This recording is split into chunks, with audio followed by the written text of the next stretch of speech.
I mean, this, I don't want this person, watching, I don't want this person bringing home my dry cleaning, let alone being the lord of all existence. It seems like a very unstable, murdering maniac.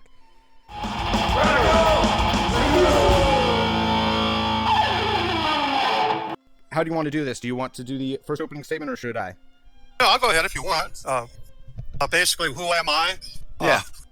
Okay, my name is Dwight, and I'm live in a town about an hour west of Las Vegas, Nevada.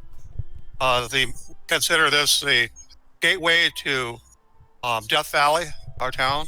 So you can imagine what the weather's like here. It's already up into the 90s here, and we'll be at 100 here probably by next weekend. So it's a town of about 35,000 people. A lot of conservative people here. It has a lot of senior citizens here, living here, retired. So it's one of those rural American towns that you, living in the city there, hear about, but probably don't experience other than driving through them. I, however, come from the Pacific Northwest and lived in Seattle for over 20 years, that vicinity right there. And from there, I moved to Tucson, Arizona, and I lived in Tucson from about 1990 till 2003. And I've been here in Nevada since 2003. There's not much more to tell about me. I don't work. I'm retired. I haven't really had to work for a long time, but I'm like the rest of the world right now. I'm in quarantine. I consider this the bunker out here where I'm at. We've had to do like everybody, fight getting groceries and wearing masks and gloves and so forth like that. So this is good because I'll give you a little bit of background.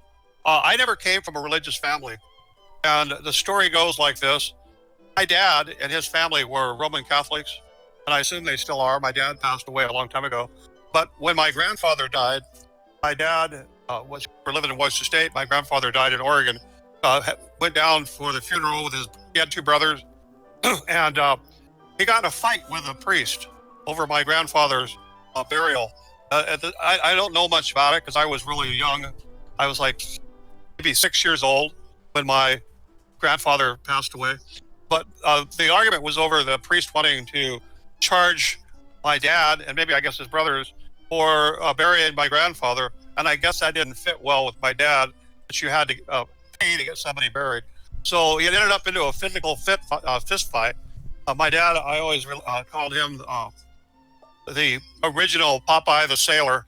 He was a guy that worked on the water. He was a boat captain, and he acted like one, drank hard, cussed hard, and was a Depression era type person. So he was very opinionated, I guess you know. So we never went to church. We were forbidden to go to church. My older sister, she would sneak off once in a while and go to church, but I never. Just a heads up, 5 minutes. Okay, Yep. 5 minutes left. Yep. So anyway, I have to go into this. Is this where I have to go into my basic explanation of my position, or do I hold off on that? Yeah, that's fine. Want me to go into that? Yeah. It might take a little bit. Okay, so I titled this. What I did, I didn't do any, go look at apologist sites that are out there that people get in arguments whether, Christianity's right or the Bible or anything like that. I look at this from a standpoint of my own experiences. If you look at the proof of God, I just check this out. It says, number one, what came before the Big Bang type arguments often spring up when you're having a debate or something, an argument between, let's say, an agnostic and an atheist and somebody that believes in God. The atheist Christian apologist arguments, I've listened to them before. I'm not really into that. The rational, logical arguments, I'm not really into that stuff. I'm not going to debate the old stale arguments that lead to nowhere when it comes to today's debate. Where the apologists, which is that's a normal type debate. I've been around Anne Ryan, her material from my radio. I have radio shows here in Nevada and in Las Vegas, and I was there for 3 years at one network there. Opportunity to go to what was called Freedom Fest, which takes place over a 5-day period in Las Vegas. And anybody that's into anarchy or libertarianism, that is the main trade show event in the world for that stuff. So if you're into that, You might check them out. The Freedom Fest, and I met a lot of different authors, and I interviewed the Libertarian Party candidate for president on my network, and it was around that. Well, anyway, the Ann Ryan group were there, and I got to meet people that were in the movies that came out in that genre. But so I mean, I've looked at that objectivism somewhat, and objectivism rejects all forms of mysticism. The idea that knowledge can be acquired by non-sensory, non-rational means such as faith, intuition, ESP, or any other form of just knowing. Objectivism equally rejects skepticism. The idea that knowledge is impossible, that it cannot be acquired by any means. Man clearly can acquire knowledge, has done so, continues to do so. This is evident in the fact that he has accomplished all that he has.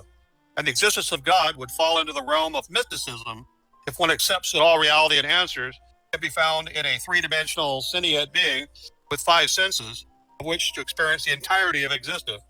This is an easy way for me to go through life. That is not how my life went. My argument that God exists is an experiential one. There are, and I had to think this out, and I thought, how do I explain this when I'm talking about experiential? There are opposites in the reality of the five senses, and objectivism would limit reality to these five senses and the physical world they focus on. We know this, and here's examples. There is heat, and there's an opposite, cold. There is dry, and there is wet. When life experiences present evidence that is not based on the five senses or physical world, it opens up wider spectrum, and this is where I found myself. If you continue down the road of opposites, bitter, sweet, tall, short, heavy, light, physical world, you have measurable quantity, shapes, and textures. In reality, where God is very real, but there are also opposites. There is a formless dimension. There is no size, weight, texture, color, taste, physicality. When particle physics are studied by rational objectivists, they are stunned to see an interaction between human thought and particle. After all, how could the mind, thoughts, have a causal effect on matter?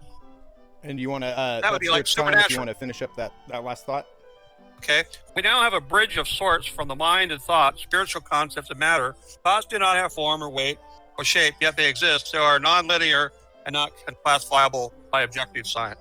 Okay, I'll just stop right there. I didn't get through all of it. That's fine. I'm sure I didn't time this. No, that's all right. I'm sure we'll get to the other stuff. Also, one thing that I wanted to fix real quick is I wanted to move our names up if I can. Hopefully that looks a little bit better. On the Radical, screen. you need top billing. I'm just a peon from the desert. All right. So and then I will start my time. Where is the timer? Okay. Cool. So folks who are watching this on Twitch or whatever probably know who I am. I'm the Radical Reviewer. I review radical literature and movies and just other fun stuff, typically on YouTube. I am known as the Radical Reviewer on basically all platforms, on Discord, Twitter, Twitch, whatever.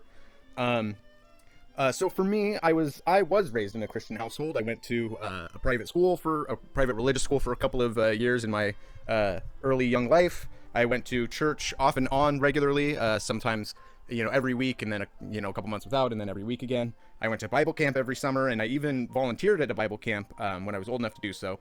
But after getting into college and sort of questioning and reflecting on the things that I was told all through growing up, and discovering that I can kind of question things that I'd taken for granted. The way that my life had been is not the way other people's lives have been. The things that I believe about the universe and life and death and religion and stuff could be questioned.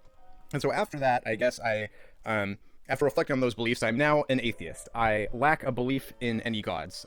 There doesn't seem to be any substantive evidence for gods, and so I don't believe in them in the same way that I don't believe in fairies or the Easter Bunny or unicorns. If I could be presented with some kind of evidence of these things, then I can, sort of go back and reflect and change my my opinion. But as it stands, I lack belief in any gods. I've noticed, it seems to me, that any sort of claim on a god, like any description of a god that's given to me, seems to fail on two different points. Either it's too vague that it doesn't matter, or it's so specific, the different things that are named, you can't provide any evidence for. So for example, if there is a God and that God created the universe and is all-knowing and is all-powerful and intervenes in our lives, those are all specific traits that no one's going to be able to prove in any way. But on the other paw, if there is a God but we don't know what it's made out of, we don't know what its knowledge is, we don't know what it's capable of, well, then that starts to become like, well, then there's no relevance for that in my life. If like it exists, but I don't know, maybe it intervenes in our lives, maybe it doesn't, who knows. That doesn't seem to be very relevant to me. So any description of God that I've seen seems to fail, on one of those two grounds. So yeah, I typically don't talk about atheism on my channel or social media or anything. For the same reason I don't talk much about the Easter Bunny. It doesn't seem super relevant to my life. I did a review of the Michael Parenti book, God and His Demons, a few years ago, but that was back when my recording equipment was much worse. So don't go watch it because the quality is awful. But it is up on my YouTube channel and available, I guess. I do think that atheism is important and should be promoted. I think that when people believe in things like gods, believe in things that are unprovable, untestable, believe in superstitions, that is a low barrier for believing in something. And when there's sort of this, social societal standard that we believe in things that are superstitious or unprovable, then those people are opening doors for being duped on other things, just in believing things that are that's it, I guess. I don't really have anything else. I lack belief in gods, and I think that believing in superstition sets a dangerous precedent for a society. Okay, what are we at this point now? What do we? Should I tell you why I believe in God? Well, we'll probably get to that in the open discussion. So we're gonna do a 2 to 5 minute rebuttal. So I guess to keep with the back and forth, if you want to rebut to anything I said, and then I can turn around and rebut to anything you said. Does that sound good? Yeah, I respect. To me, I respect other people's opinions because everybody has their own life experiences, and again, you were raised the opposite of I was, so you did get experience in church. And yesterday on my radio show, was titled "Church is not."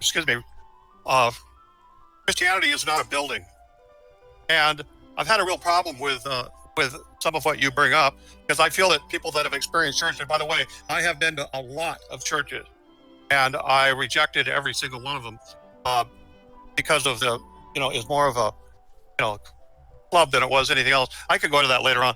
But so when you say there's no proof out there, or there's no reason to even consider it because you can't really prove it, and I mentioned at the first when I first started talking that if you've experienced something, then at least for you, that is real. And if more than one person experiences the same event, then you have multiple witnesses experiencing the same event.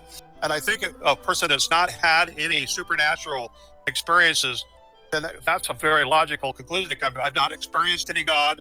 I've not experienced any reason to believe in a God, and therefore it's a waste of my time.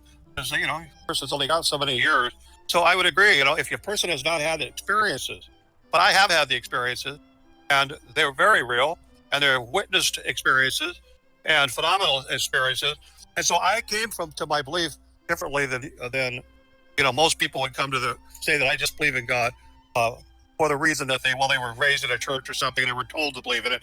And so I would have to rebut what you said, because, and I agree, and I acknowledge that you have a right to that opinion you formed, because it doesn't sound like you've had any type of supernatural experiences that could open up a whole other door other than the five senses and the everyday reality that we all live in. I guess that's what I have to say about that. Okay. Cool. I'm kind of taking some mental notes here.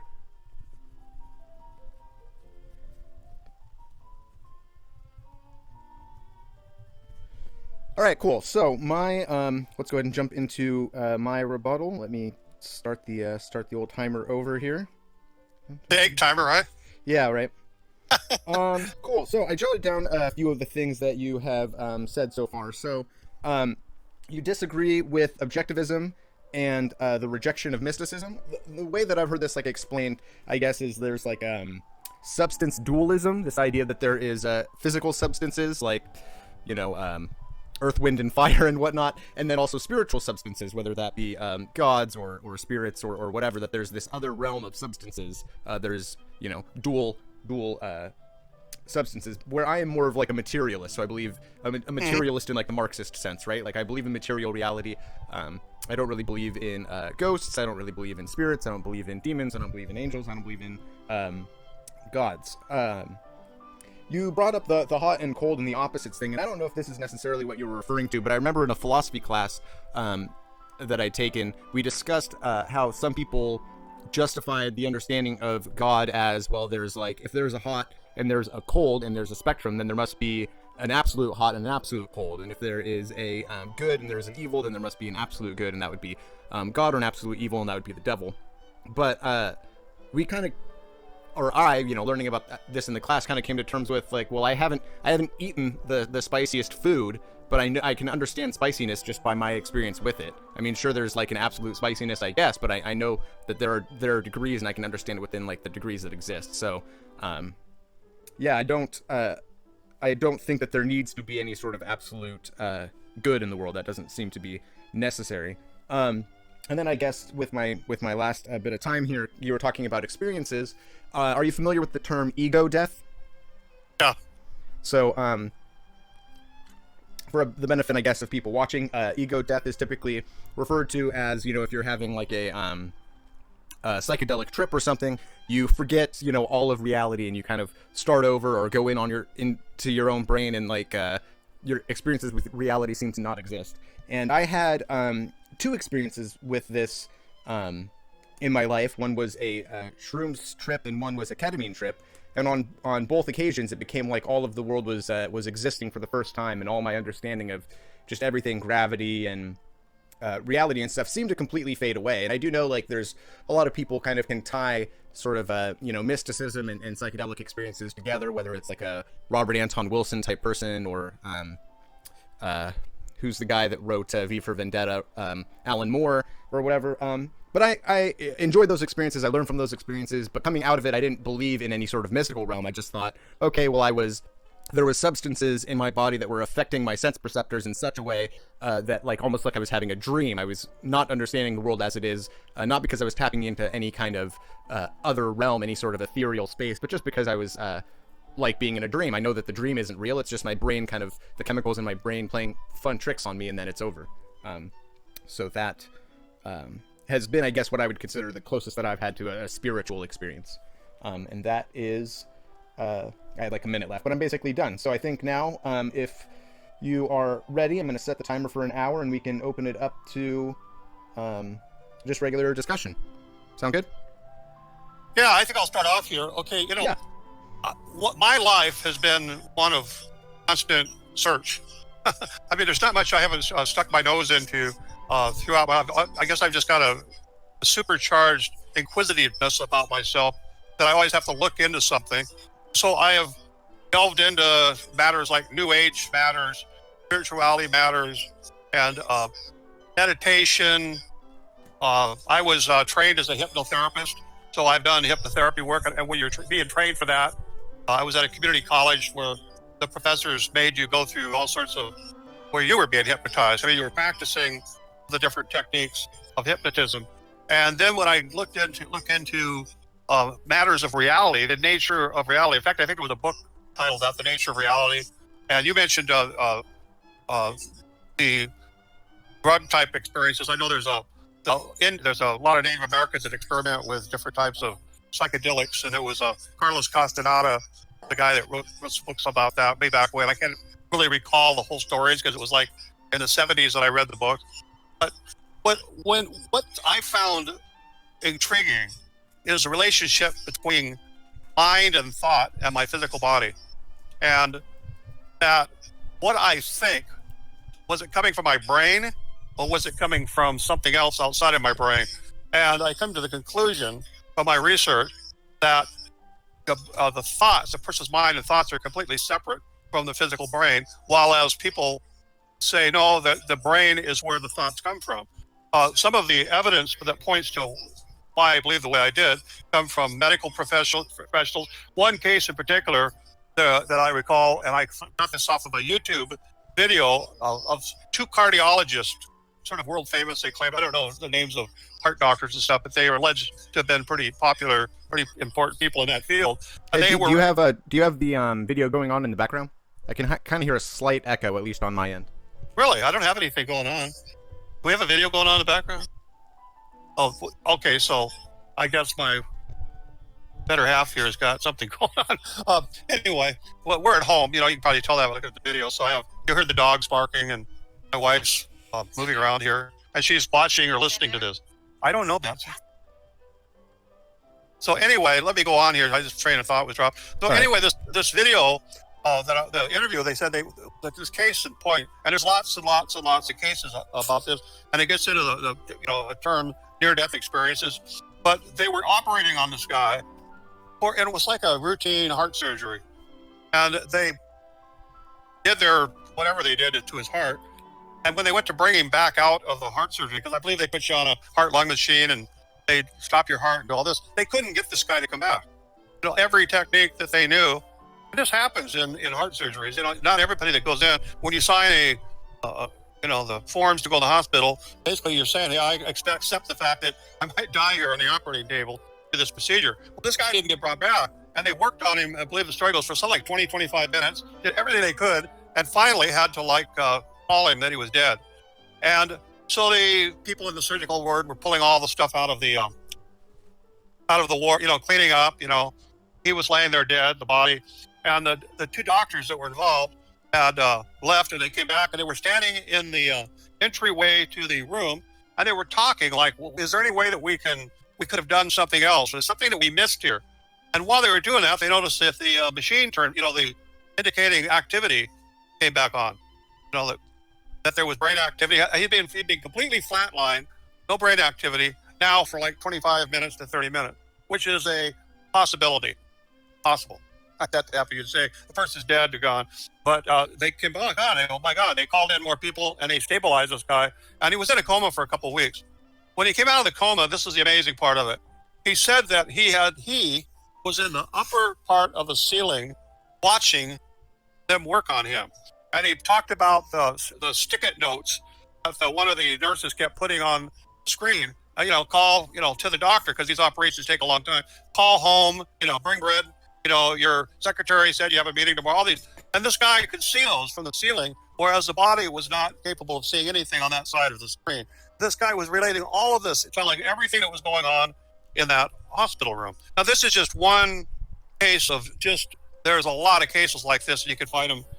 You don't have to go. So that led me to believe, then that definitely tells me that the mind is not connected to the body at all. It has nothing to do with the brain, because there was no brain activity. There should have been nothing.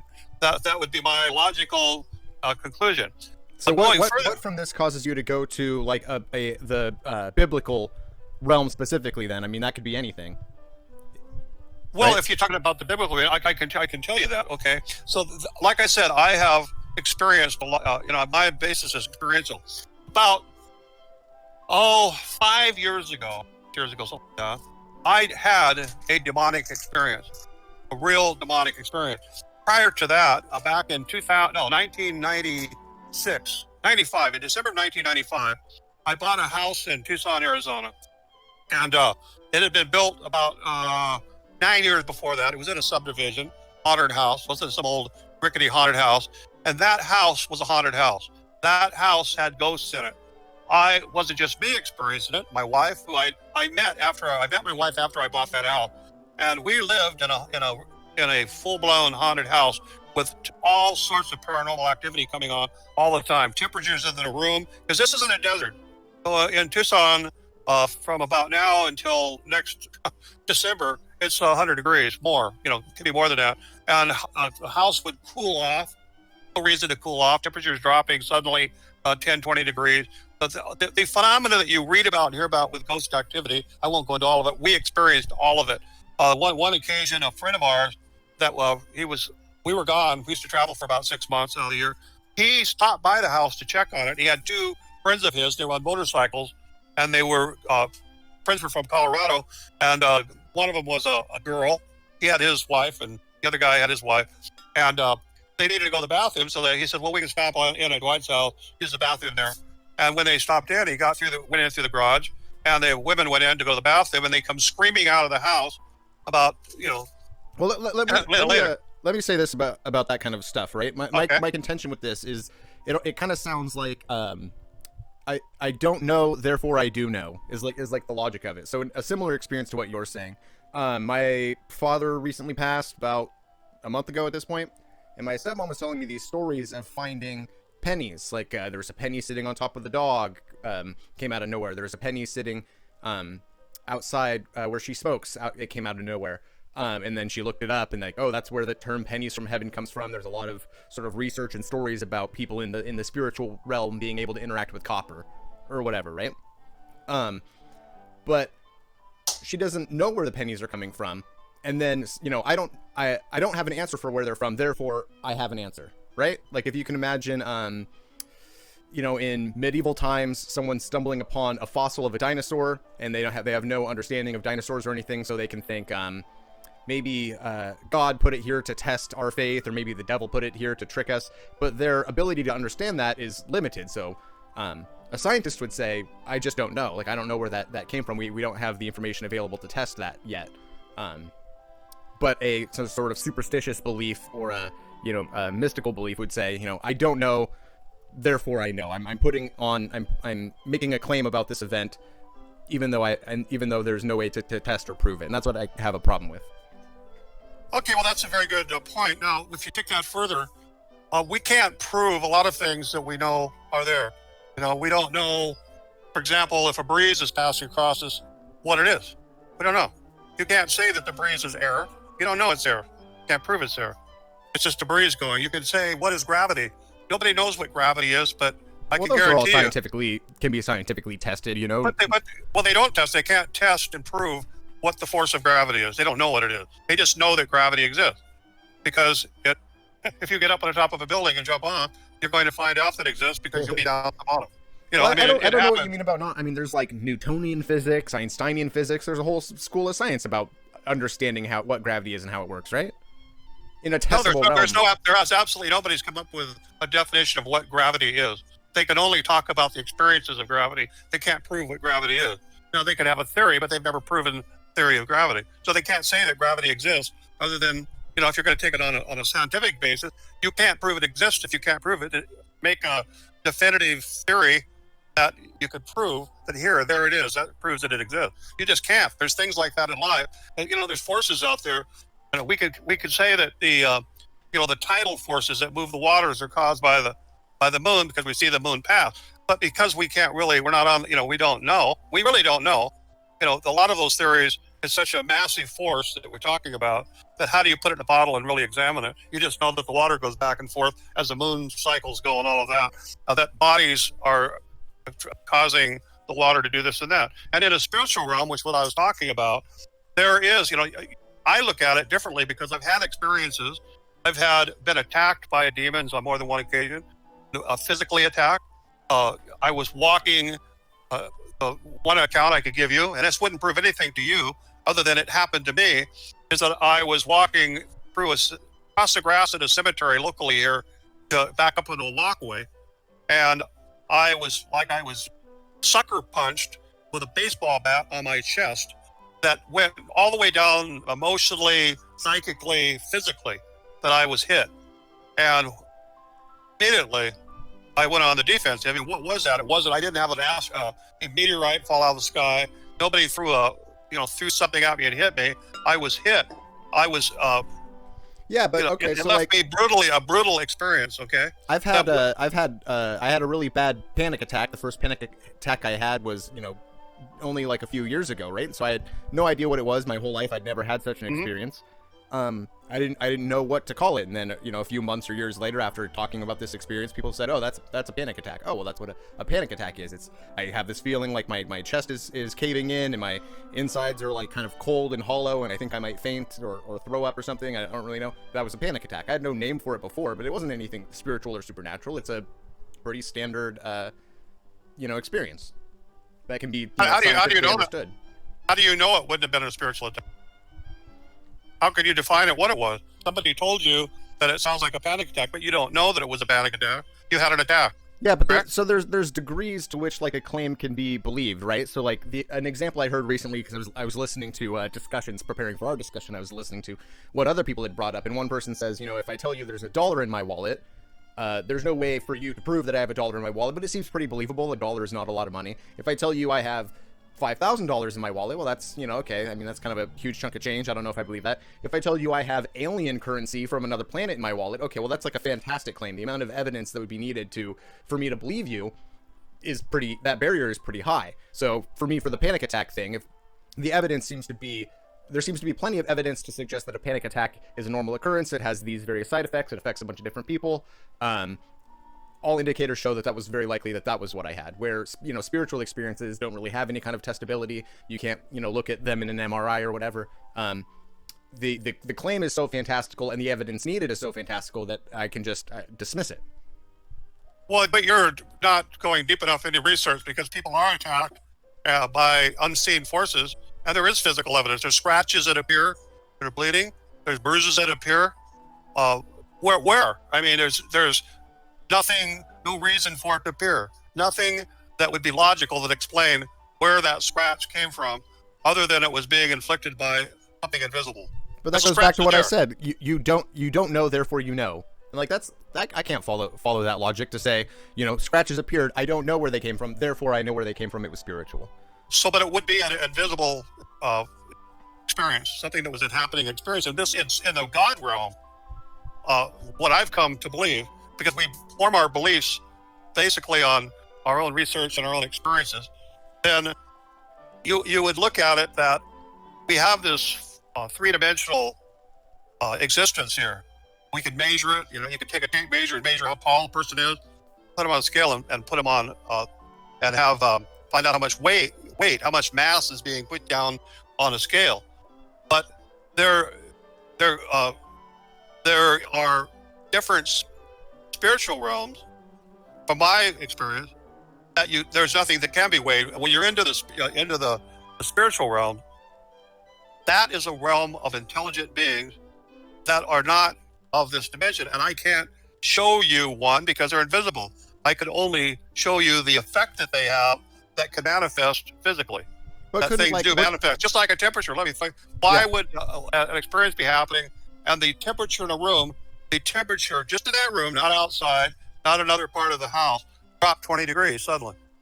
What would bring that about logically that would explain it? There would be something that you could put a finger on and say, well, this is a bunch of electrons got excited and therefore created a whole bunch of heat, move the temperature 20 degrees. And at the same time, an attack was taking place where there were scratches and physical phenomena happening to a person in the room. What would explain that logically? But we could say the same for people who, like, say, a primitive tribe saw the northern lights for the first time, or a meteor shower for the first time. They wouldn't have any capacity to explain what they'd experienced, and they can say, we don't yet know why there was flashing lights flying through the sky, but maybe someday we will. Or they can say, we don't know what those flashing lights in the sky were, therefore it was gods or demons flying around.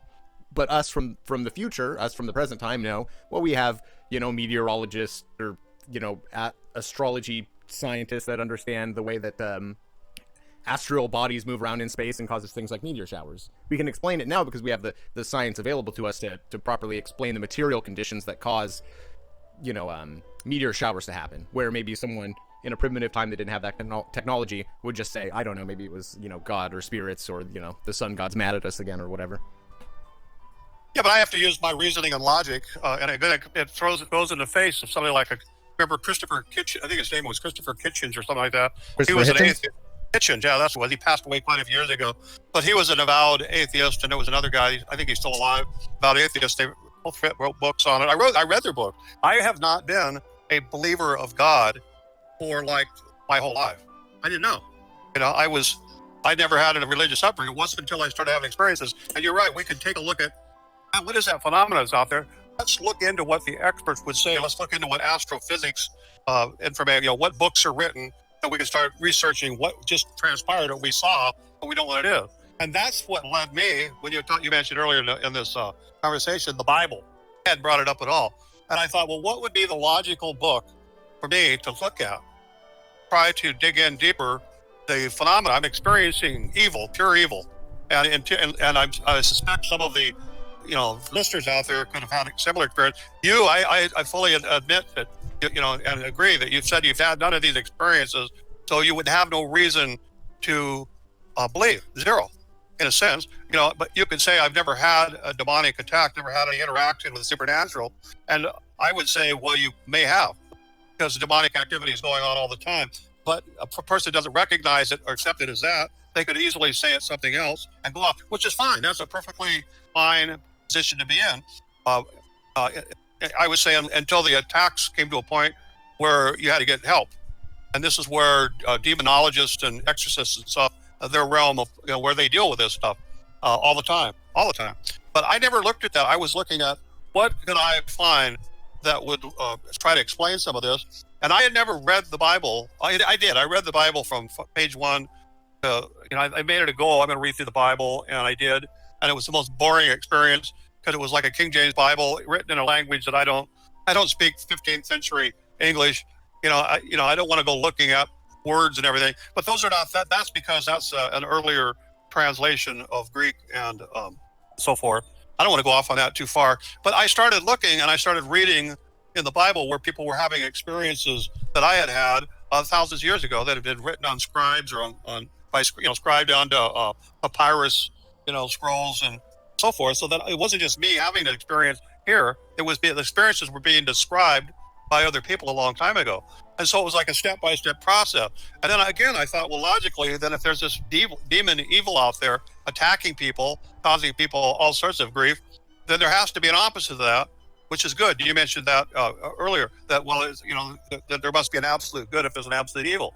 And I had to accept that, like a scientist would look at a book on mathematics, that even though it doesn't have all the answers, it only has answers of known equation stuff up to this point, that's a book you'd go look into. And I went and looked into the Bible and started reading it differently, through different eyes, because I had experiences that were explained in the Bible, which led me to prayer and going through the whole process of being baptized and the whole so forth. And my experiences, it's like I'd had my eyes open, that I wasn't coming into it like I'm just doing this because my mother told me to go to church, and when I'm 8 years old, I have to be baptized. I was looking at it from a position of, let me follow this through. And when I did follow it through, that's when I started having even more intense experiences that you'd have to call a religious nature. I call it a Christian nature myself. I think there's a distinction we need to make here. I think it was the philosopher Karl Popper who made this distinction, but he made a distinction between science and pseudoscience, and the distinction between these two practices were that science will make a statement, have a hypothesis, and then try and disprove it. You try and disprove your hypothesis, where pseudoscience will come up with a hypothesis and try and prove it, right? So a scientist might say, oh, well, I believe, this is the substance that initiates cell division. Okay, let me try and disprove that. Let me try and find ways that maybe that wouldn't be true. Oh, it seems to be when I test it that I'm wrong, or when I test it, it seems to be that I'm right. Okay, this is our theory so far, is that this is the chemical that initiates cell division or whatever. Where pseudoscience is to look at something and say, okay, let's prove that the sun goes around the earth. Okay, well, it looks like it's going around the earth. It's proven. And the goal isn't to try and prove yourself wrong and find out if you're right. The goal is to just find your hypothesis and then try and prove that hypothesis is accurate. I mean, this goes back to the idea of, I don't know, therefore I know. To say that it's pseudoscience to have the experience and say, okay, well, this was, a demon interaction. Well, could it have been, a heavenly interaction, but it's just tempting your faith? Could it be aliens, using super computers to impact you? Could it be just kind of medical chemical imbalance in your brain that happened, by mistake? It could be many different reasons. So to say I don't know, therefore, I'm choosing the one that favors my hypothesis best, is pseudoscience. Okay, yeah, well, I follow what you're saying there. So, in other words, a person would be just looking for evidence that would prove their theory, not looking as more subjective. That would be more subjective than it would be objective. An objective way of looking at it from a scientific view was that we don't know. We're not going to try to come up with any conclusions. We're just going to see if we can prove or disprove this without having no prejudice. But it's pretty hard not to be prejudiced regardless of who you are, there's a lot of scientists that are extremely prejudiced in their, I mean, they come up with a theory and then they fight to prove the theory, even though they're claiming they're a scientist trying to just be objective about it. It's hard for them to remain objective because they've already formed an opinion in their mind. But to go further, where I'm coming from on my belief and how I come to my belief, then there are people, because of, we're in a modern era now, we have video cameras, we have recorders.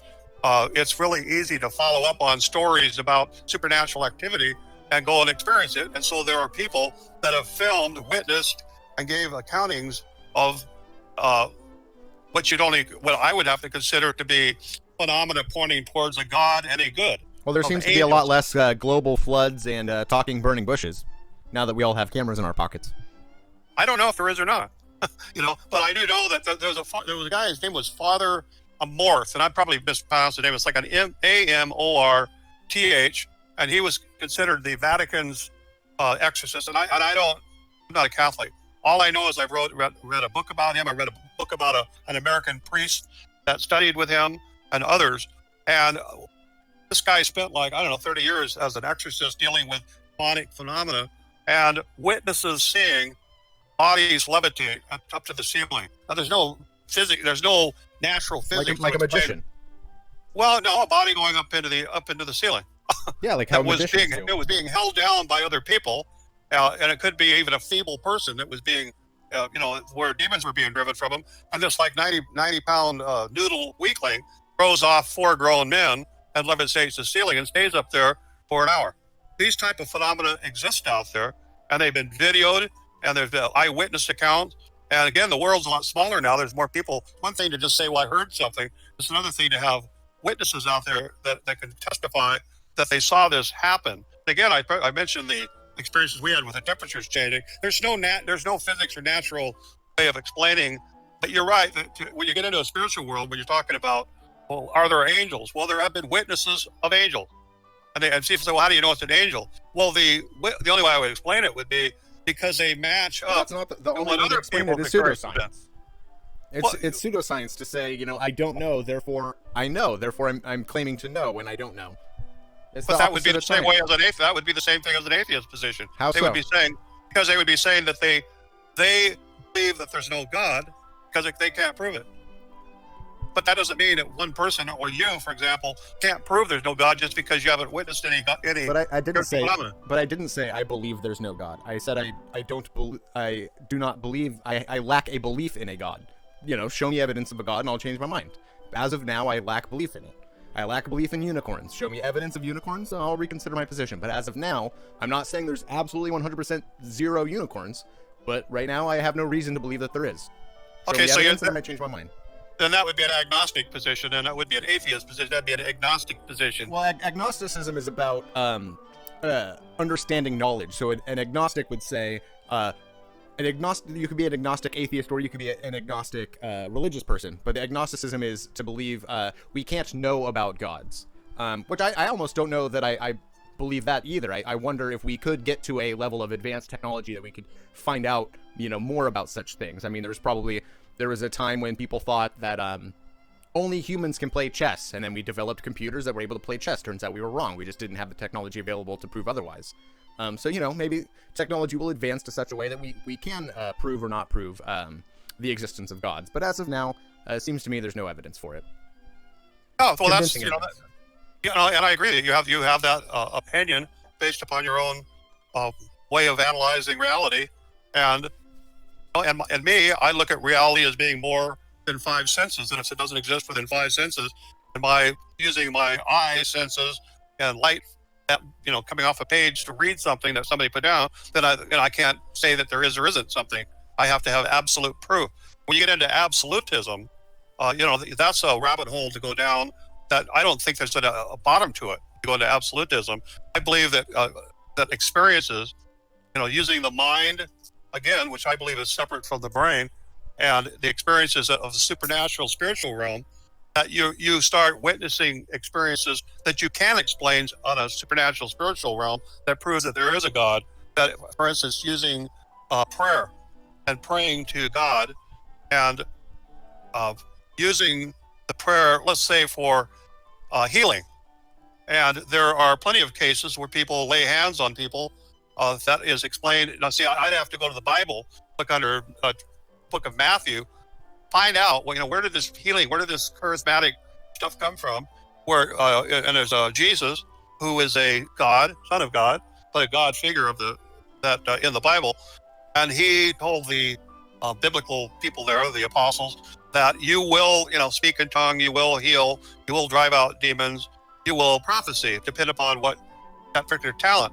Now, those type of experiences exist out in the world where people that are healers heal people of a condition that the medical establishment just throws their heads up in the air. Now, it could be that you could say, well, that was just a random, that the body kicked in, and all of a sudden turned on the ability to fight back whatever that stage 4 cancer was or whatever it was. And that's just random. That's not approvable. But there's people that are healers that have a higher than what you call a percentage of chances that would be beyond, what would be the odds of that happening are beyond what odds should be. Like say a random event would be 1 in 20,000. There's healers out there that can heal people, let's say in a percentage of 1 in 200. So why would that be? I can't explain that other than it's pointing that within this Christian faith, in the Bible, that is a tool that Jesus had left behind for mankind to use.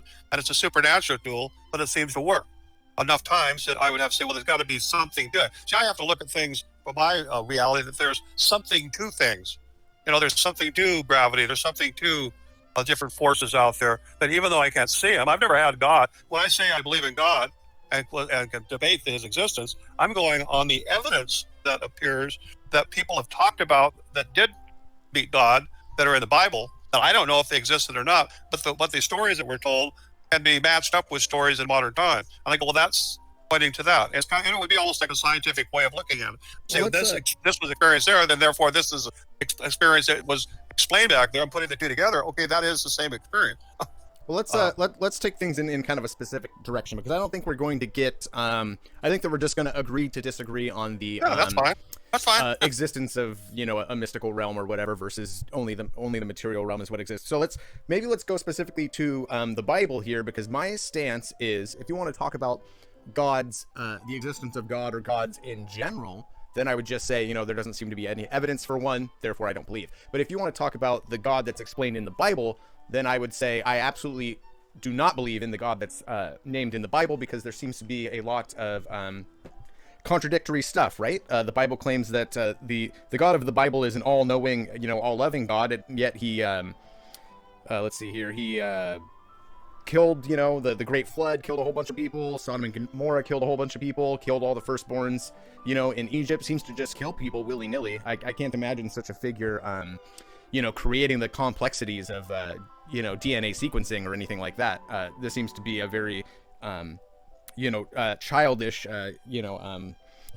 psychotic behavior or something, right? The 10 Commandments is supposed to be the rule of the land, the 10 Commandments, but there's no mention of being against slavery or against torture or against rape in the 10 Commandments. So, if you were to ask people, what's the worst things you could do, they would probably say murder, rape, torture, not mention the 10 Commandments. That doesn't seem to be something an infallible, all-knowing entity would do. So I disagree with it. Well, that's interesting. God, what God calls himself is I am that I am. I am that I am. And, he is an omniscient, he is the creator.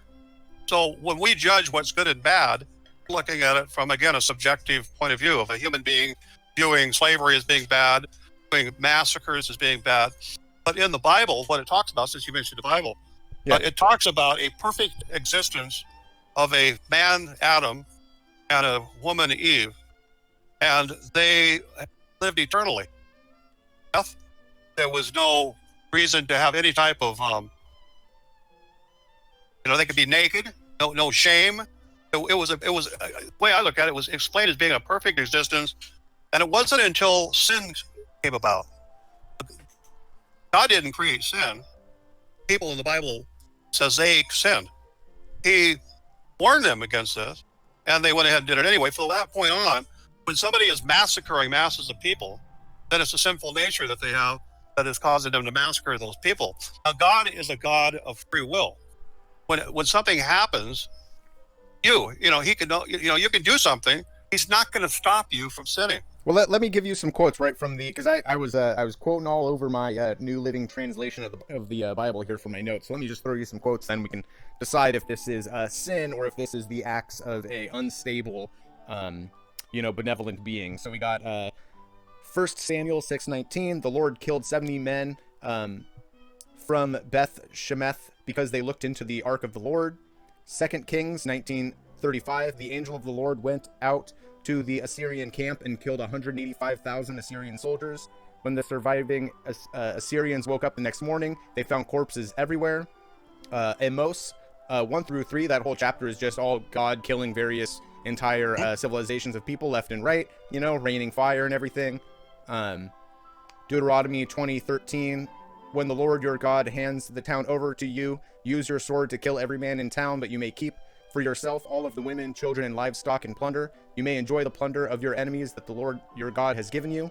In those towns that the Lord your God has given you as special possessions, destroy every living thing. You must completely destroy the Hittites, Amorites, Canaanites, Perizzites, Hivites, and Jebusites, just as the Lord your God has commanded you. I mean, this I don't want this person, watching, I don't want this person bringing home my dry cleaning, let alone being the Lord of all existence. This seems like a very unstable, murdering maniac. Well, again, we're getting back to God self-explains himself as being I am that I am. He would be everything. He created everything. So he could be a wrathful God. He could be a loving God. He could have the ultimate love. He could have the ultimate wrath. Death, life, he would be looking at it from an absolute, not a focused personal experience. Well, for one thing, everybody's going to die. There's no such thing as just being here and not dying. Everybody will cross over that threshold. Just like you said, your dad died a month or so ago. Then yes, he was alive and now he's dead. Yeah. He went. So the spark of life, the soul that he was, left a corpse behind. People, if you look at a corpse, it's not the person. It's definitely, you can tell that person is not there. They're not there. They're gone. Knock on the door. There's nobody home. But with God, to say that you don't want somebody like that, you would be judging a being that is greater than all, and it would be judging on what you consider to be right and wrong, or that it's wrong to remove life. A person that gave life to a person takes, in a sense, takes life back when they die. That is, they have an expiration date. Whereas in the Bible, he didn't used to have an expiration date, and then God says, no, now you have an expiration date. I think that's in Genesis too. But so God did. Yes, he did. He saved Noah. There's a very stark difference, though, between saying, like, people are alive and then eventually they die and God has control over life and death, and saying, God straight up sent one group of people over to rape and murder and plunder another group of people. I mean, that seems to be a total violation of, like, the autonomy and the safety, of that other group of people for no good reason. I mean, I see no way to justify that. A God does not have to have a reason. Well, that's not it. Who's the one that said, if God exists, we would hate him, right? I don't believe that is the act of any God, because I don't believe in one. But I mean, if that was the act of a God, then that's a murdering, that's an unstable person that I wouldn't want to worship. I would see it as my duty to stand against someone who would, wish, murder and genocide and rape and pillage of another people like that. Yeah, well, he also allows evil. The Bible talks about. Well, that's him commanding evil. That's not even him allowing it. He's commanding. The Lord's. Well, no, he's allowing free will in one sense with evil, and he allows or disallows demons to attack people. He in those towns that the Lord your God is giving you as a special possession, destroy every living thing. It seems like he's giving over the Hittites and Amorites and Canaanites. The Lord God is giving these over to kill every living thing. That's incredibly immoral. Well, that would be assuming the living thing has some right to be alive. Do you believe that you have a right to be alive because you're alive? And what would you base that on? I think that, a living entity has, certain rights to its own, autonomy. I mean, if someone came over there and punched you in the face, that would be violating your autonomy to not be punched, unless, of course, you had done something, like you punched them first and then they punched you back. Well, then there's, other questions to be had there, right? But you have a right to your own autonomy and safety to not be infringed upon when you hadn't done anything. And you might say the people of that, those cities that God offered up to have all their residents killed, well, they did something to provoke God. But what about, the young kids of that city? What about people who are, in comas or for whatever reason weren't actively poking God with a stick to receive wrath. They were also killed. What's the justification for that? Well, the people back then were living under what's called the law. God had produced a set of laws, absolutes. He didn't say that they were maybes. They were absolute laws to live under. He presented them to the people and said, this is the laws that you will live under.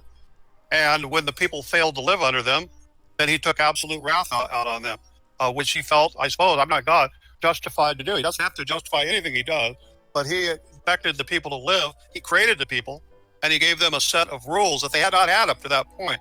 But he felt that they needed a set of rules. Like, I can't put into my mind, jump into the mind of God as to why he created the rules, but he did create the rules. People were living under the law, and when they sinned, his absolute justice was to remove them. Now, even up into the New Testament of the Bible, you can be saved where your sins are forgiven by Jesus, by his act of dying on the cross. But that doesn't mean you are going to ultimately be saved, because it says that there are two finalities. There's one of either living eternally with God that we're talking about, or there's one of living in hell, being punished forever. Like $200 get out of jail free card. There's two absolutes there. And so God set up the process that you would not have civilizations wiped out. You still had free will.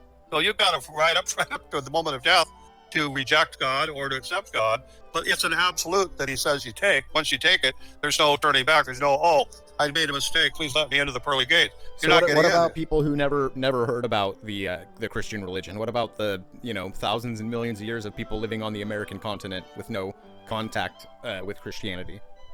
Tough luck. I don't know what their relationship. To hell anyway? I don't know what God's relationship was with them. I don't know what it was. I'm a Christian, but I don't know what God's relationship was with some tribe, say 500 years ago or something. I've heard that all throughout time, all throughout all civilization, that there's been the belief in a God, how God related to them culturally. He might have chosen to relate to them different than he relates to me as from the West.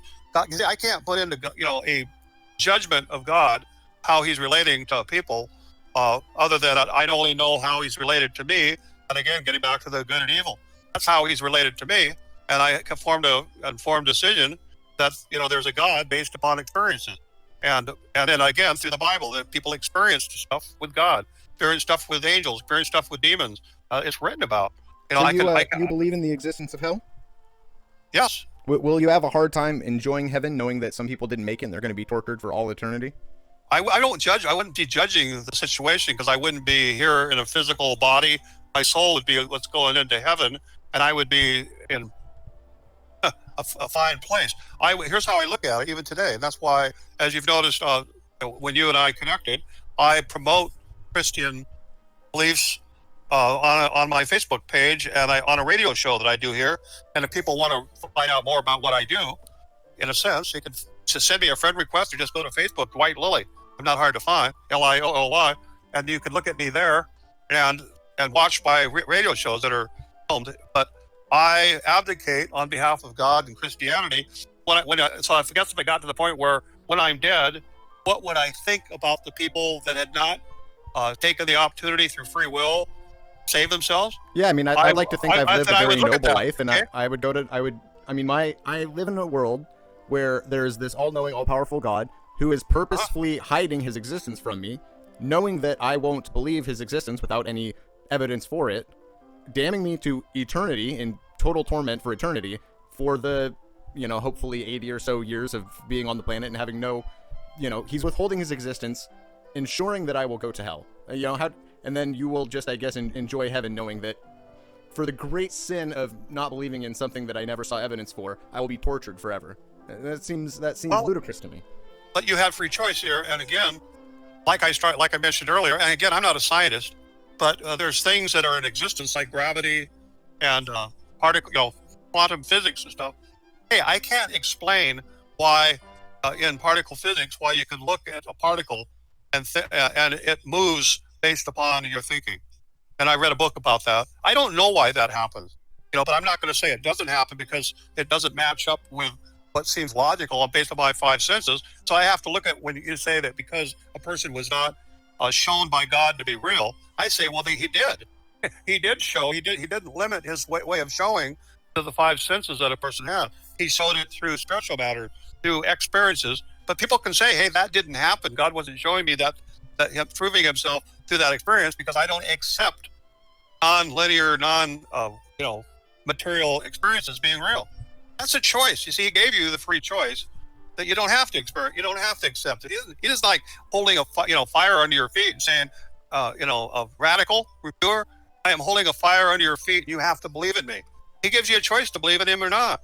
And he gives the consequences one way or the other. Yeah, now, but I was fortunate. I was fortunate enough to be born with all 20 toes, fully functioning and stuff or whatever, functioning. Right? Brain. But let's say a child is born with a bone disorder or conjoined twin disorder of some kind, lives a couple of weeks in complete pain, and then dies. Never got to acquire language or understanding of the world. Never got to have any interaction with understanding religion in any way. Is that entity now doomed to hell forever because they were born not of their own choice to have some sort of a bone disease or whatever? They live a couple of weeks or a couple of months with this disease and pain and then die.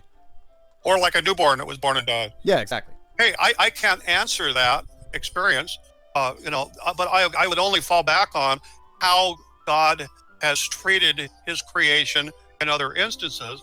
And I would say that would be what God would do. I would have to look at it as, did that person sin? Wasn't baptized? Wasn't followed through with what says in the New Testament? But the person had never sinned.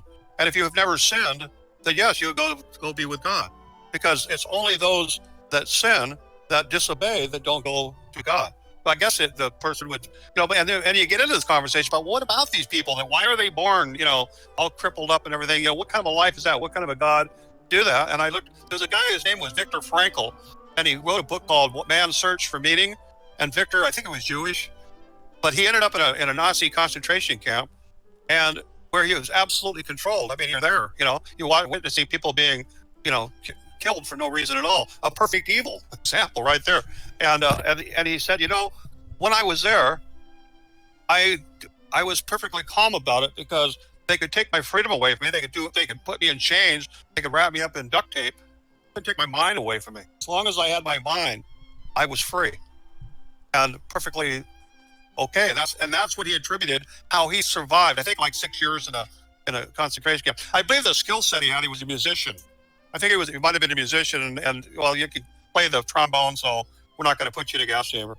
Really, really evil stuff. See, there's this evil that is out there, and I attribute that evil to the fallen angel, Satan. That's where I attribute all evil to, and that people are given a choice of good or bad, that they can. But if they happen to dwell on evil, which people do, and I have.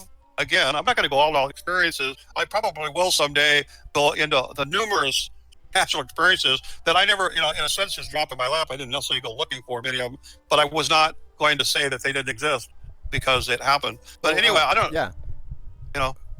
Anyway, first, just to say, I don't believe in any sort of thing as evil. I'm a hardcore determinist. I think that a lot of times, I think that people's choices are built out of their experiences and the world around them. So if you take something like whatever is like the most terrible thing that a Nazi person did, all the institutions around them were telling them that what they're doing is good and it's okay and it's acceptable and that they're heroes. They were being told all along that the people that they were inflicting these horrible things on were harming the country or whatever, right? There's all sorts of rationale built in. They thought that what they were doing was good, or at the very least neutral, right? And then from another understanding we can interpret those actions differently with a more broad understanding, and not just call it that it's evil. But just to enumerate some of the things of the old Bible. I was extensive in my Bible note taking today, so just to make sure my time taking all the notes is put to good use. I didn't take any notes. I've got like 19 Bibles, but I didn't take any notes.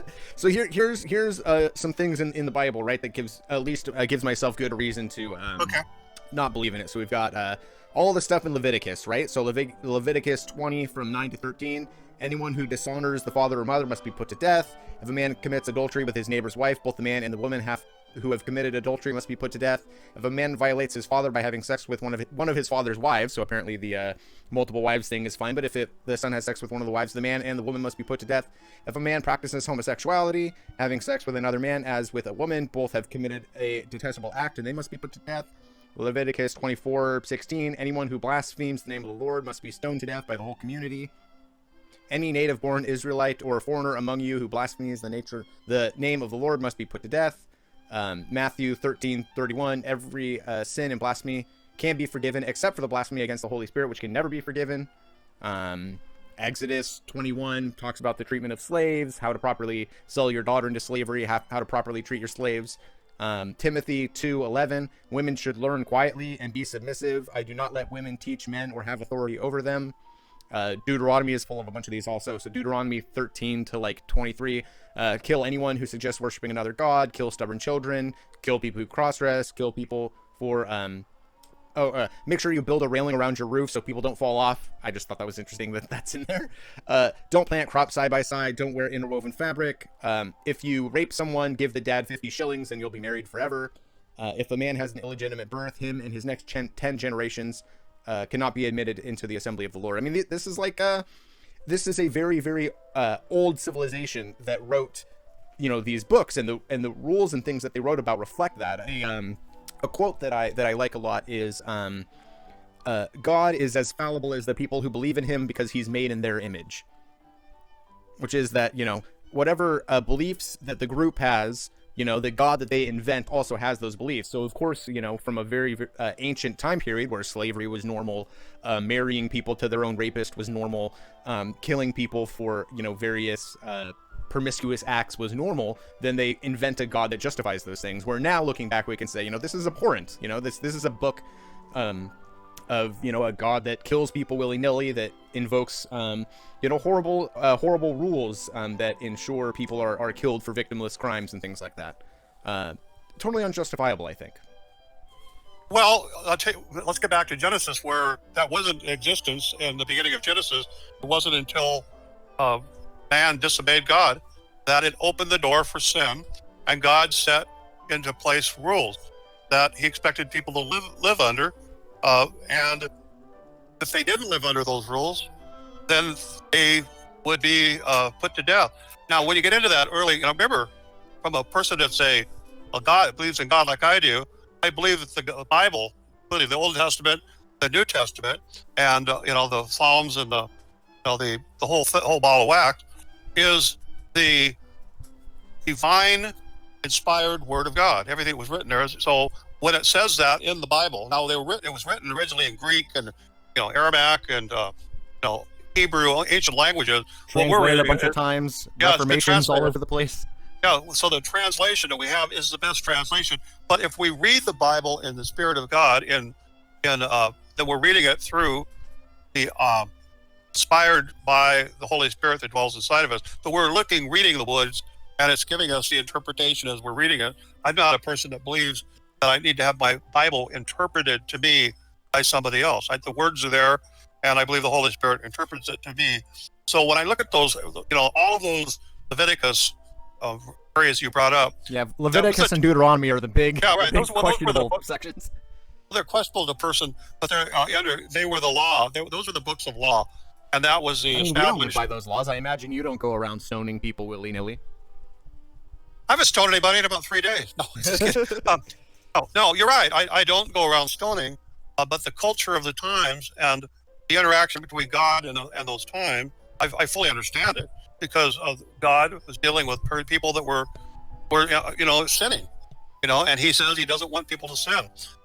So it's like he made people. God established government, and the government establishes rules, and he made the people subject to the kings, and the kings made rules, and God interacted with the kings all the time throughout the Bible. And he came down on them. He wiped some of them out. He placed people in there that he wanted king. Yeah, but these are God's rules to kill people for this and that, things we consider absolutely crimes. Yeah, he's a perfect God. He's perfect God in the sense that I can't judge God, and I don't judge people anymore. I mean, I used to be very judgmental. I don't judge, like I'm not judging you for your beliefs. I'm just talking to you about what you believe and what I believe right now, having a discussion. I'm not going to this guy doesn't agree with me, therefore I need to stone him. I'm not, not going to do that. The Bible says so. The Bible says even if loved ones, suggest I that don't you should live in believe other gods, you should stone them. I mean, that's what the word of God right there. I don't live under the law of the Jews because I'm Christian, and when Jesus Christ came, the law was null and void at that point. It no longer existed for mankind. And so that was a different era. God's law changed? Did it change? No, God's law didn't change. What happened was that it had been fulfilled. The law had been fulfilled. And no longer what good came of that you're supposed to stone to death anyone who suggested worshiping other gods that fulfilled a purpose of some kind? Well, if I was to say good or bad, then I'd be making a judgment that something I thought was bad, therefore it was bad. I don't know if it was bad. I don't know why I would be judging God that it was bad what he did to his creation. I'm not going to do that, I guess. I'm saying he created, he's got a right to do with what he created. If I make a pie, ingredients together and cook it in the oven, I got a right to do with that pie what I want to do with it. I created it. And God, I can't put a judgment on God. I know that he set everything up to be differently, and his creation ignored his command. It's just like the angels, the angels heaven where Lucifer came from. Lucifer was, according to the Bible and people's beliefs, the highest of angels. He was up there with Michael and Gabriel, but he allowed pride, believed that he was as big and important as God. He wanted to be worshipped as God's worshipped, and so he was unleashed on the world. God didn't destroy him yet, but he unleashed him. Hey, he could have supposed destroyed him if he wanted to. That was our time for the hour. Okay. What I think before we move into Q&A, if you want, maybe we can each do like a 2-minute closing statement before moving to the Q&A, if that sounds good. I can start or you can start. It doesn't matter, but I got a 2-minute timer ready to go. Okay, go ahead. You go ahead. I went the first part, so you go ahead and go this one. Yeah, sure. So, as it stands, I still do not believe in any gods. There doesn't seem to be credible evidence for that. If credible evidence is presented, if the example that's often given is like if the stars are realigned to say like God exists in the stars or something, right? I don't think that would be proof of a god, but that would certainly be like a feather in the cap of, oh, okay, well there seems to be some evidence here. Let's think about it. Let's address it. There seems to be some kind of extreme evidence that should now become part of our equation, and then we could decide from there. But so far, I don't seem to have any credible evidence available to me for the existence of gods in the general sense.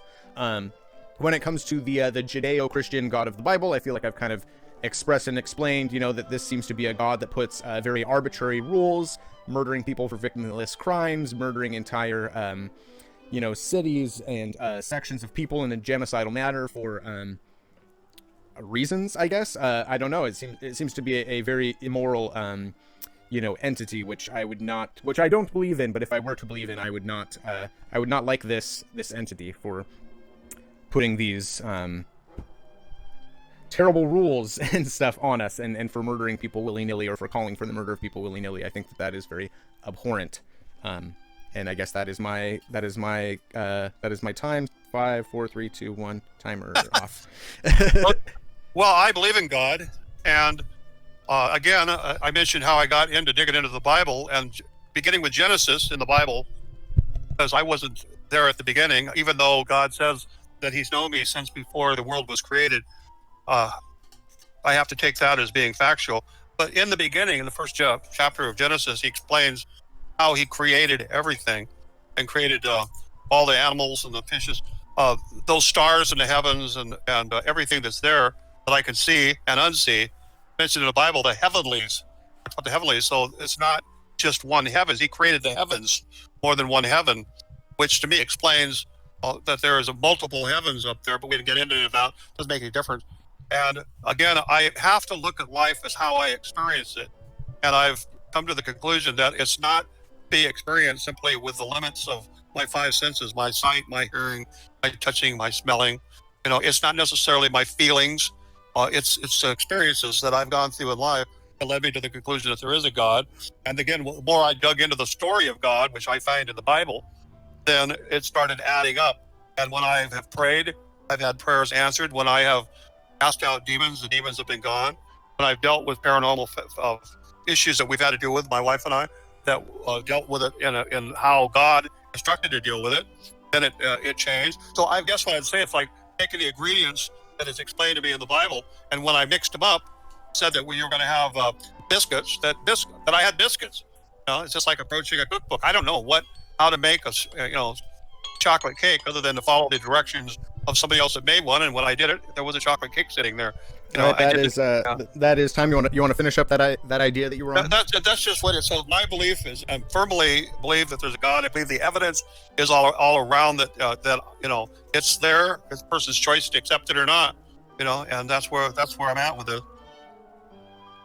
I'm not going to beat you up if you don't believe in my God. Well, you're supposed to. The Bible says to. So I don't know. No, I'm not going to do that. I'm going to leave the judgment up to God. There's a final judgment, and He'll judge, and you'll get your reward accordingly. It's whatever it is. I'm only concerned at this point about my own and people that I expose to the Bible and to Christianity. They can accept it or reject it. I'm not going to be angry, at them for anything. It's just, you have free will. Again, it all boils down to free will. That's where we're at. We all have free will. All right. Awesome. I would like my Twitch, viewership to go up a little bit. I don't have too many people watching. I asked about questions, but we didn't seem to get any. What I will say is hopefully there was about 13, 14 folks watching live, which is pretty cool.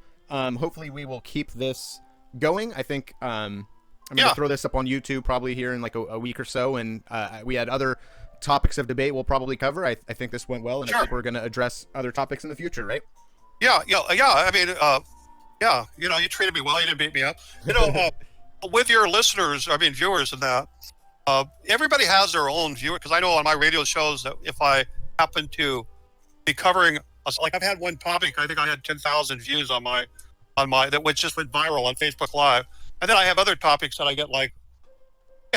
Viewership will be 20 or 30 or something. I don't look at it as being a success or not a success. I think some topics, will get a larger crowd. I don't know if you have a normal crowd of people that you've attracted because of your own beliefs. Do you, I guess I could throw that question at you. Do you believe a lot of the people listening or watching a topic where we're talking about God would be agnostics, atheists, or Christians? What would you say the makeup of the people that interact with you on is it Twitch? Yeah. So I'm here on Twitch, and I advertised the stream to my Twitter, and I imagine that because my stuff is of a pretty specific political lens, that I imagine most of the people watching are probably atheist or agnostic. Yeah. Okay. Yeah. Well, as we go forward, if they have questions, if anybody out there has questions to me, I won't bite your head off. No question. I don't believe there's any questions that it should not be asked. Everybody should ask questions. Question everything. One of the comments I make on my radio show, and I've been on radio for 5 years, is don't believe anything I say. I present you with the results of my own research of my own life. If you get anything out of my radio show, stimulate you to do your own search. You got to be answered to your own life. You're here breathing air. I'm probably older than most people that you have of your friends and everything. I've been through not just a couple of decades. I'm into my 8th decade. So I've had a lot of experiences. But going forward, there's a lot of things we can explore. You've talked a lot about governments and like communism and capitalism and stuff like that. And I look into that stuff all the time. We've got this virus going on right now that has definitely caused a I guess you'd have to call an earthquake shift in what people view as reality in life. What was true even 2 months ago is no longer true in the sense of how they're living. We're under house arrest in a sense here where I live. In other countries, I assume it's the same or similar. And so, what is going to be the results of this? Is there going to be a shift in governing? And would the existence of communism or socialism be accepted more readily in the future when you've had such an earthquake experience as we're going through now? Because in modern 19th century, when Marx came along, for example, there was only people were considered modern. They already had a structured existence going on, so they viewed it that way. What about when you don't have a structured existence any longer? It's been completely torn apart, and you start seeing humanity for what humanity is. And I think this gets back into our talk about Bible and God. What you really, how are humans really? how do they really act? You know, they're all nice and cozy, but when you knock the entire foundation out underneath them, you know, how do they react then? What, do you need a different type of government structure to deal with something like that, or nothing at all? Like the anarcho-capitalists that I know, that I've been interacting with from the Freedom Fest, they don't believe in any laws or anything up until they will. I've kind of debated in a radio conversation with someone. They will begrudgingly believe that there must be some way of settling disputes so you don't take the clubs out and kill each other arguing over a contract or something. Yeah. You know what I mean? Yeah, but, so I absolutely. think this is going to be interesting going forward. But if anybody wants to talk about the questions about why I believe where can people find you and stuff? I know you have that radio show and whatnot you post. Where can people find that? Well, look, if they happen to be in Southern Nevada, they can listen to me locally on 98.1 FM. Now, I have another radio show on Revolution Radio Network, which is the largest listener-supported radio network in the world, and it broadcasts here in the United States from Kentucky. But what I have to do is I have to I use Skype, and I have a studio here at my house, and then that radio show is 6 to 8 o'clock Eastern Standard Time. So if they happen to be out here in the West where I'm at, then it'd be 3 to 5 Pacific Time. Well, I guess we're into daylight savings time now. So, but anyway, it's on Freedom Slips. That's FreedomSlips.com. And then I'm in Studio B, and I'm there again on Fridays from 3 o'clock till 5 o'clock Pacific Standard Time. And the name of the show is Down the Rabbit Hole, Journey Down the Rabbit Hole. And then I have a website that is downtherabbithole.media.com. And I post articles on there, and I have videos on there. And then I have I'm going to have a new YouTube. I have a YouTube channel where it's mainly been focused on government stuff around that affects me and the people here in Southern Nevada. But I'm going to have a brand new radio. YouTube. I've already got the YouTube channel set up, but I might change the name of it. And so anyway, I'm out there, and I can be reached at Mr. Wacky at hotmail.com. That's MRWACKY at hotmail.com. And, you can reach out to me there. On Facebook, again, if they want to send me a friend request or just snoop around like they don't have a friend or they want to be friends with me, I'm under Dwight Lilly. And I don't think there's another Dwight Lilly out there. However, I do have 2 Dwight Lilly Facebook accounts that you're not supposed to have. That's a long story short. But I thought I was creating a page for my Facebook, and I ended up creating an entire new Facebook account. But the one that I use 99 and 9/10% of the time is Dwight Lilly, and it's got a picture of a person looking up, and and it's a Christian themed page. Photo that's up there. What do you want to call it? But they can join me on Facebook. I have a lot of people. My Facebook page is worldwide. Today I have, I'd say, at least 50% of my Facebook friend requests were from Africa. But I have people all over the world. I have a lot of people that are joining me from Africa right now. It's growing. My Facebook page is growing about 50 friends a day right now. So I've really exploded since the format I've set up, the basic one. But yeah, reach out to me. Cool. I'm really open to sharing stuff, explaining, expressing. I like to say we're all in this soup together. We really are. It's a wide world out there, but we're all in this soup together. All right. Well, okay. So folks know where to find you. I think we have kind of a little docket of other topics we'll probably debate Sure. sometime in the future. It was nice having you. Certainly an interesting discussion. We'll probably keep the same format for other topics in the future. And I guess that wraps it up. Okay, thanks for having me on, Radical. Yeah, absolutely. I'll talk to you next time. Okay, bye-bye. Bye-bye.